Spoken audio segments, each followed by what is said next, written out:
Superintendent of Public Instruction Chris Reykdal made an appearance on Fox 13 News yesterday that I just have to play some clips from. So I was glad to see that Hannah Kim asked him about the issue of trans athletes. There's 5 to 10 athletes out of 1 million students in our state, right, who are participating as transgender athletes. Maybe they were born intersex, maybe they went through transition. Intersex. So our message is we can do this. We've been doing this for 20 years without controversy until Donald Trump, where we accommodate the individual as best we can. When you say intersex, what do you mean by that? They are not born with biological male or female private parts. That is a small fraction of the U.S. population, but it's a very real biological thing.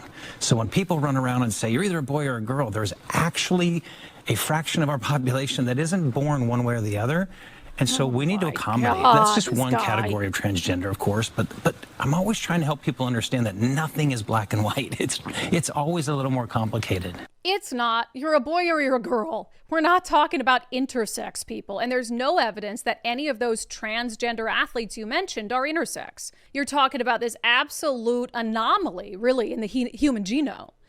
And so he goes to that because it makes it almost more justifiable, but it is black and white. You're a dude or you're a chick. There are a few genetic anomalies, and that's not what we're talking about here.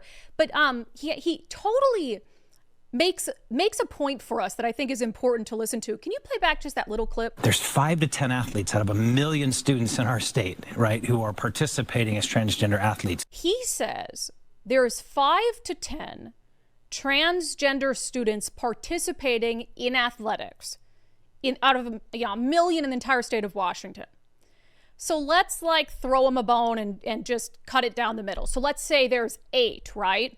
We know for sure that 2 of them are state champions.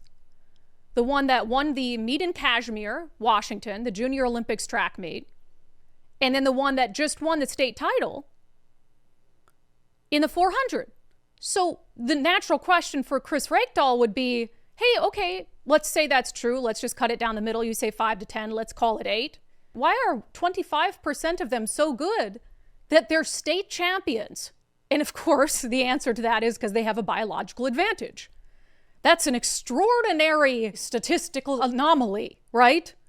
You have this tiny subset, 5 to 10 out of 1 million.